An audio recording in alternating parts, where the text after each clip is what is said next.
Welcome back on the 9th tutorial of Java script. तो इस lecture में basically हम जो बात करने वाले हैं वो रिटर्न स्टेटमेंट के बारे में बात करने वाले हैं। सपोज पिछले लेक्चर में हमने बात की थी कि कोई फंक्शन है तो उस फंक्शन की मदद से हम किसी भी चीज़ को स्क्रीन पर कैसे पुट कर सकते हैं, पॉपअप बॉक्स कैसे बना सकते हैं फंक्शन का यूज करके। तो इस लेक्चर में बेसिकली जो हम बात करने वाले हैं कि जो रिटर्न स्टेटमेंट है यानी कि फंक्शन का यूज़ करके आप ऐसा फंक्शन कैसे बना सकते हो कि वो आपको खुद जो वैल्यू है वो कैलकुलेट करके दे।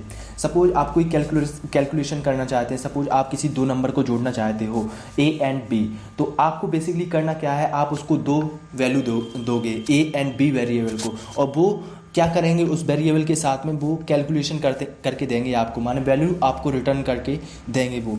तो इसके लिए बेसिकली आपको क्या करना है, तो आगे चलते हैं एक बेसिकली रिटर्न स्टेटमेंट आपको बनाकर देते हैं कि बेसिकली जो रिटर्न स्टेटमेंट है वो बेसिकली होता क्या है। तो सपोज चलते हैं यहाँ पर फंक्शन बनाते हैं।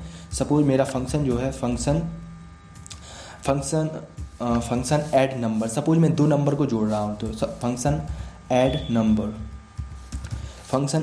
नंबर एंड बेसिकली मुझे करना क्या है कि यहाँ पे पैरेंथेसिस के अंदर मैं यहाँ पे दो पैरामीटर डिक्लेयर कर रहा हूँ A,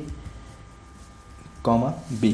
तो यहाँ पर मैंने दो पैरामीटर डिक्लेयर कर दिए हैं। तो यहाँ पर आगे चलता हूँ और सपोज मुझे क्या करना है, यहाँ पे ऐड करना है इन दो फंक्शन इस दो वेरिएबल को, और वैल्यू क्या है रिटर्न करना है। तो मैं वैल्यू चाहिए, मैं कहना चाहता हूँ इससे जावा स्क्रिप्ट से कि A मुझे कैलकुलेशन करके एक वैल्यू रिटर्न दे। तो इसके लिए मुझे करना क्या है कि यहाँ पर कर्ली ब्रैकेट्स के अंदर मुझे क्या करना है, कर्ली ब्रैकेट्स के अंदर बेसिकली मुझे यहाँ पर वेरिएबल C मैं एक डिक्लेयर करता हूँ यहाँ पर, और variable C equal to add number में मुझे यहाँ पर ये दो पैरामीटर हैं वेरिएबल डिक्लेयर किए हैं उनको दो जोड़ना है मुझे।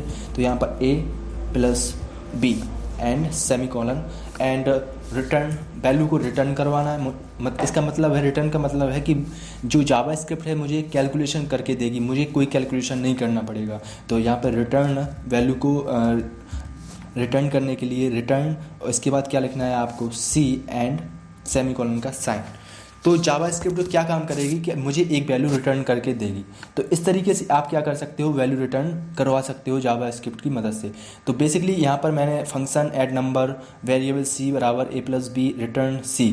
सपोज मैं यहाँ पर क्या करता हूँ कि मैंने यहाँ पे वैल्यू कैलकुलेट कर ली है। तो सपोज मुझे दो नंबर पास करना है यहाँ पर A एंड B में। तो पास करने के लिए क्या करना पड़ेगा, मुझे यहाँ पर कर्ली ब्रैकेट्स के बाहर मुझे क्या करना होगा, यहाँ पर फंक्शन को कुछ वैल्यू देनी होगी। तो फंक्शन को वैल्यू देने के लिए क्या करना पड़ेगा, फंक्शन का नाम add number and double parenthesis के अंदर 3 एंड 6। तो मैं यहाँ पर जो फंक्शन है उसको मैं दो वैल्यू यहाँ से पास कर रहा हूँ। ए वाला जो पैरामीटर उसको मैं 3 वैल्यू दे रहा हूँ और B वाले पैरामीटर को मैं 6 वैल्यू दे रहा हूँ। तो इसके बाद क्या करेगा फंक्शन कि मुझे कैलकुलेशन करके देगा। तो यहाँ पर बेसिकली ये फंक्शन बना है, ये एक तरह का रिटर्न जो यहाँ पे वैल्यू मिली है वो इसका सॉल्यूशन है। तो यहाँ पर क्या करेगा, यहाँ पर मैंने फंक्शन को कॉल किया है तो ये यहाँ पर जाएगा ऊपर, यहाँ पर देखेगा कि यहाँ पर जो नंबर है पास कौन कौन से नंबर किए गए हैं 3 एंड 6। ओके, मुझे 3 और 6 नंबर दिए हैं तो मुझे करना क्या है, तो बेसिकली वो इसके अंदर जाएगा डबल पैरेंथेसिस के अंदर एंड यहाँ पर देखेगा कि क्या यहाँ पर कोडिंग की गई है। अच्छा, यहाँ पर कोडिंग की गई है कि C बराबर A प्लस B, यहाँ पर नंबर को जोड़ना है A और B को। चलो मैं जोड़ता हूँ। तो यहाँ से 3 एंड 6, 3 प्लस 6 9, तो रिटर्न 9। तो यहाँ पर क्या होगा, बेसिकली वैल्यू क्या हो जाएगी, रिटर्न हो जाएगी 9।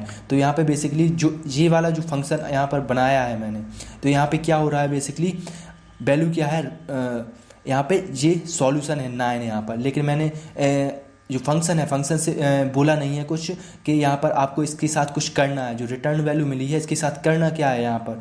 तो बेसिकली मैंने इसके साथ कुछ नहीं बोला है। तो यहाँ पर चलिए मैं सेव करता हूँ अगर, और ब्राउज़र पे जाके रिफ़्रेश करता हूँ यहाँ पर, तो यहाँ पर आप देख रहे हो कि कुछ नहीं आ रहा है अभी। यहाँ पर क्यों नहीं आ रहा है, क्योंकि मैंने अभी फंक्शन को बोला नहीं है कि आपको करना क्या है इस रिटर्न वैल्यू के साथ में। तो क्या करना है आपको, इसको स्क्रीन पर पुट करना है या पॉपअप करना है। तो इसके लिए मैंने रिटर्न जो स्टेटमेंट है उसको कुछ बताया नहीं है। तो उसको बताने के लिए क्या करना है बेसिकली आपको, चलिए मैं यहाँ से हटाता हूँ। और आपको क्या करना है कि अगर स्क्रीन पर पुट करना है तो आपको डॉक्यूमेंट डॉट राइट, अच्छा मैं यहाँ पर डॉक्यूमेंट डॉट राइट लिख दिया है। तो मैं फंक्शन को बेसिकली बता रहा हूँ कि आपको उस रिटर्न वैल्यू को यहाँ पर पुट करना है जो आपने कैलकुलेट की है। तो बेसिकली यहाँ पर मैं फंक्शन को अब कॉल करने वाला हूँ।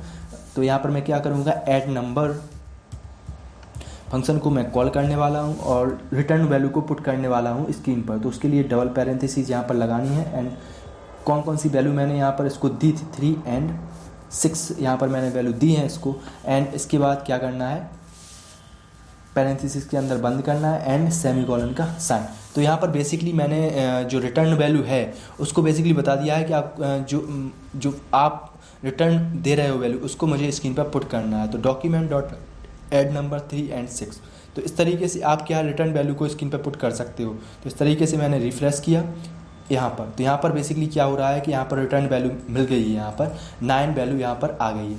तो इस तरीके से बेसिकली आप कर क्या सकते हो कि कोई भी वैल्यू आप जावा स्क्रिप्ट से बोलकर रिटर्न करवा सकते हो। इसका मतलब है कि आप एक फंक्शन डिक्लेयर करोगे, जो फंक्शन होगा वो मल्टीपल पैरामीटर एक्सेप्ट कर सकता है, यानी कि आप उसको डबल वैल्यू दे सकते हो। यानी कि यहाँ पर मैंने 2 पैरामीटर डिक्लेयर कर दिए गए हैं ए एंड बी। अब उस पैरामीटर के साथ मुझे करना क्या है, मैं सिंपल उन्हें जोड़ना चाहता हूँ कि variable C equal to A plus B and उस वैल्यू को रिटर्न करवाना चाहता हूँ जावा स्क्रिप्ट के द्वारा। तो यहाँ पर उसने रिटर्न करके मुझे उसका आंसर दे दिया है 9। तो यहाँ पर मैंने उस आंसर को पुट करना है स्क्रीन के ऊपर। तो उसके लिए मैंने क्या किया है, यहाँ पर जो डबल कर्ली ब्रैकेट्स के बाहर एक और मैंने यहाँ पर क्या है फंक्शन बनाया है, document dot right and add number 3 6। तो बेसिकली ये काम क्या करेगा, यहाँ पर जो मैंने यहाँ पर फंक्शन को कॉल किया है तो यहाँ पे ये बेसिकली जाएगा, अच्छा मुझे तुमने कॉल किया है, अच्छा ऐड नंबर, तो क्या क्या वैल्यू दी है तुमने मुझे 3 एंड 6। तो बेसिकली आगे करना क्या है, चलिए मैं इसके अंदर जाता हूँ, वेरिएबल सी ए प्लस बी, अच्छा मुझे जोड़ना चाहते हो, अच्छा वैल्यू पुट कर दीजिए, मैं जोड़कर आपको एक रिटर्न वैल्यू देता हूँ। तो यहाँ पर उसने बेसिकली क्या किया है, यहाँ पर वैल्यू रिटर्न करके आपको दे दी है। तो बेसिकली जो वैल्यू दी है रिटर्न सी वो यहाँ पर पुट हो जाएगी एंड जो डॉक्यूमेंट डॉट राइट फंक्शन है जी आपको यहाँ पर पुट करके दे देगा 9 वैल्यू। ठीक है, ओके। तो इस तरीके से आप क्या है जावा स्क्रिप्ट के द्वारा जो वैल्यू है उसको रिटर्न करवा सकते हो और स्क्रीन पर उसको पुट करवा सकते हो। तो बेसिकली रिटर्न स्टेटमेंट क्या करता है कि रिटर्न स्टेटमेंट आपको जो सारी प्रोसेस है वो करके देता है, उसका सॉल्यूशन आपको देता है। तो आपको बेसिकली उस सॉल्यूशन के साथ करना क्या है कि जब तक आप कुछ नहीं करेंगे उस रिटर्न स्टेटमेंट के साथ में, तब तक आप स्क्रीन पर कुछ नहीं कर सकते हो। आपको रिटर्न स्टेटमेंट को बताना होगा कि आप बेसिकली उसके साथ क्या करना चाहते हैं, आप स्क्रीन पर पुट करवाना चाहते हो या उसके साथ पॉपअप बॉक्स बनाना चाहते हो। तो this is the basic structure of the return function या रिटर्न स्टेटमेंट फंक्शन। तो आज के लिए इतना ही और मिलते हैं अगले लेक्चर में कुछ नई चीज़ों के साथ में। ओके, तो thank you guys for watching और डोंट फॉरगेट फॉर सब्सक्राइब। आपको अगर कोई प्रॉब्लम हो रही हो तो नीचे कमेंट कर सकते हो आप, जो भी आपको प्रॉब्लम हो यहाँ पर कमेंट करें। अगर कोड नहीं हो रहा है रन तो भी कमेंट कर सकते हो आप। एंड मिलते हैं अगले लेक्चर में और रिटर्न स्टेटमेंट के बारे में कुछ अच्छे तरीके से बात करते हैं। तो thank you guys for watching, don't forget for subscribe, see you later, thank you.